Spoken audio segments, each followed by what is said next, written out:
लेवा से गौरी हो आप मन के बीच मोर गांव के मड़ई में आबे गौरी हो ये गीत मां लेवा आप मन के बीच भाई के साथ साहब के साहब जी के सुमधुर आवाज में हेटुरी हाय रे टुरा।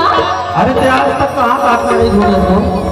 मैं कहां मैं पिरदा के भिलौरी के पटड़ा बाजार मंडई नहीं बट रहे हो। अब विरोधा मारे नहीं घूमे हैं विरोधा को घूमे चली आओ इसे का हां तय हाथ घूमे लाया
आने के